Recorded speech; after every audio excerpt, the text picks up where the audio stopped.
आपको सीधे लिए चलते हैं दिल्ली, जहां पर आम आदमी पार्टी की प्रेस वार्ता है कि वो गुंडे, लफंगों और दंगाइयों की पार्टी है और गुंडों को बचाने के लिए वो किसी भी हद तक जा सकते हैं।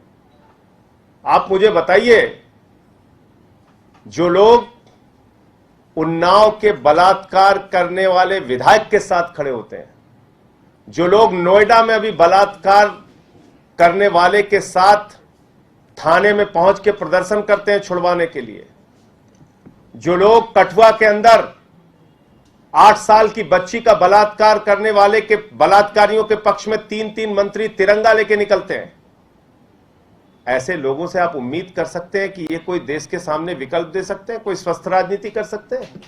और कल से मैं भाजपाइयों को देख रहा हूं, कह रहे पुलिस का दुरुपयोग हो गया, पुलिस का दुरुपयोग हो गया। पुलिस के दुरुपयोग के बारे में भाजपाई बोलते हैं तो लगता है डाकू गब्बर सिंह अहिंसा पे उपदेश दे रहा है।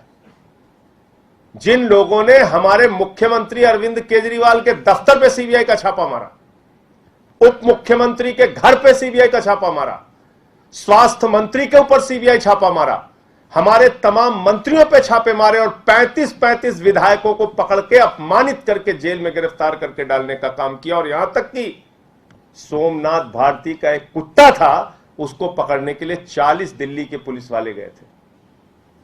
ये लोग पुलिस के दुरुपयोग की बात कर रहे हैं। एक दिन में 9 एफआईआर किया आदित्यनाथ जी ने मेरे ऊपर, राष्ट्रद्रोह का मुकदमा लगाया, पार्टी का दफ्तर खाली करा दिया, 23 मुकदमे अब तक किए मेरे ऊपर। ये लोग पुलिस के दुरुपयोग की बात कर रहे हैं। हिंदुस्तान की आजादी के बाद सबसे अधिक अगर किसी ने पुलिस का दुरुपयोग किया है, अगर जांच एजेंसियों का दुरुपयोग किया है, तो उस पार्टी का नाम है भारतीय जनता पार्टी। और ऐसे सीरियल ऑफेंडर को बचाने का काम कर रहे हैं। जो आदमी बंगाल से लेके और दिल्ली से लेके और पंजाब तक में नफरत फैलाने का काम करता है दिन रात, तो मुझे शर्म आती है कहते हुए कि दुनिया की सबसे बड़ी पार्टी, दुनिया की सबसे बड़ी गुंडे और लफंगों की पार्टी बनती जा रही है। ये बहुत ही शर्मनाक स्थिति है भारतीय जनता पार्टी की। पूरा जो प्लान था वो पूरा प्री प्लान था, और जिस तरीके से कल उन्होंने प्रोटेस्ट किया आपके मुख्यालय के बाद, आज वो 3:30 बजे केजरीवाल जी सीएम आवास पे भी करने वाले हैं। प्री प्लान कैसे था मुझे बताइए? एक आदमी जो अपराधी है उसको 5-5 नोटिस भेजती है पंजाब की पुलिस कि आइए और जांच में सहयोग कीजिए, जांच में इन्वेस्टिगेशन ज्वाइन कीजिए। 5-5 नोटिस भेजती है। वो कहता हम तो कानून से ऊपर है, हम भाजपा वाले हैं, कैसे तुम बुला लोगे? नहीं आता। फिर वो जाता है हाई कोर्ट, हाई कोर्ट में कहता है हुजूर हमारी अरेस्ट पे रोक लगा दीजिए। हाई कोर्ट कहता है नहीं, तुम सीरियल ऑफेंडर हो, उसको अरेस्ट पे रोक नहीं मिलती।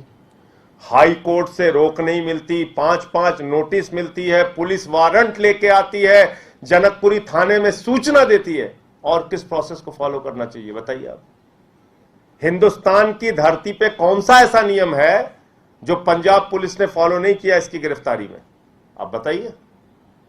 लेकिन गुंडों को क्योंकि सपोर्ट करना है, इसलिए किसी भी हद तक जाने की बात है। इसमें और क्या कहा जा सकता है? बीजेपी का असली चेहरा है। अब आने दीजिए, वो तो सोमवार को उस पर सुनवाई फिर से होगी। हाई कोर्ट का जो फैसला आएगा उसको मानेंगे। देखो एक बात समझो आप, गोवा के सीएम मिलने जा रहे हैं, कब मिलने जा रहे हैं? मुझे तो आश्चर्य है कि अमित शाह अब तक क्यों नहीं मिलने गया। अमित शाह को मिलने जाना चाहिए भाई। जो पार्टी ही दंगे और गुंडई में स्पेशलाइज्ड है, उसमें तो अमित शाह को मिलने जाना चाहिए। गोवा के सीएम को तो स्टेटस कम है उसको जो भेज रहे हैं, अमित शाह को खुद जाना चाहिए।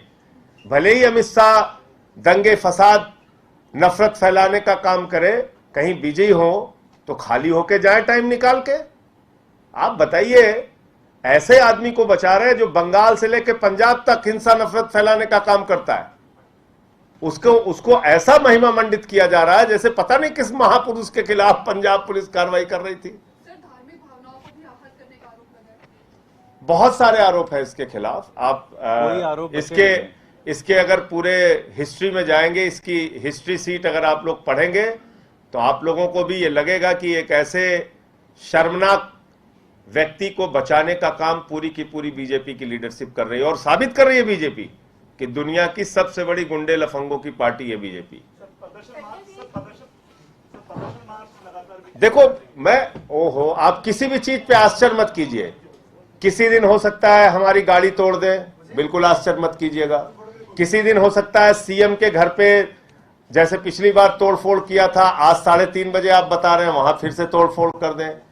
भाजपा वाले किसी भी प्रकार की गुंडई करें, किसी को आश्चर्य हो सकता है, मुझे आश्चर्य नहीं होगा। कभी हो सकता है गोली चला दें हम लोगों के ऊपर, कई बार यही काम है इनका, दिन रात ये करेंगे, इसमें घबराने की बात नहीं है। वो इसी के लिए बने हैं, उनको दिन रात गुंडई करना है। कभी सीएम के घर पे गुंडई करेंगे, कभी हमारे घर पे गुंडई करेंगे, कभी कहीं और जो जब दिन रात उनका काम ही यही गुंडई का है तो करेंगे रोज गुंडई। संजय जी, आदेश गुप्ता कह रहे हैं कि आम आदमी पार्टी बांग्लादेशी और रोहिंग्याओं को सारी सुविधाएं दे रही, उन्हें संरक्षण दे रही अपने वोट बैंक के चलते। तो आदेश गुप्ता क्या कर रहे हैं? आदेश गुप्ता को जाके अमित शाह घर के सामने धरना देना चाहिए कि नहीं देना चाहिए? आदेश गुप्ता ये कह रहे हैं कि अमित शाह बहुत ही नाकारा व्यक्ति है, उसने बांग्लादेशी घुसपैठियों पे अब तक कोई कार्रवाई नहीं की। अब बताइए संजय सिंह उसमें क्या करें? आदेश गुप्ता को जाके अमित शाह के यहां बैठना चाहिए कि तुम नाकारे हो, 8 साल से कुछ किया नहीं तुमने बांग्लादेशी घुसपैठियों के खिलाफ। मोदी जी के घर पे जाके बैठना चाहिए आदेश गुप्ता को, बैठना चाहिए नहीं बैठना चाहिए? 5 साल से वहां चला रहे हैं योगी की सरकार, 8 साल हो गया केंद्र में सरकार है, कई राज्यों में तुम्हारी सरकार, अभी भी रोना रोते हो बांग्लादेशी घुसपैठिया। अरे कार्रवाई कौन करेगा? तुम तो करोगे। पता किया तुमने कितने बांग्लादेशी घुसपैठी हैं? मैंने पार्लियामेंट का जवाब दिखाया था, खुद लिख के दिया है भाजपाइयों ने कि हमें नंबर ही नहीं पता कितने बांग्लादेशी घुसपैठी हैं हिंदुस्तान में। तो ड्रामेबाजी, एक ड्रामा कंपनी भाजपाइयों को खोल लेना चाहिए, दिन रात ड्रामा करें, पूरा देश कम से कम एंटरटेनमेंट लेगा।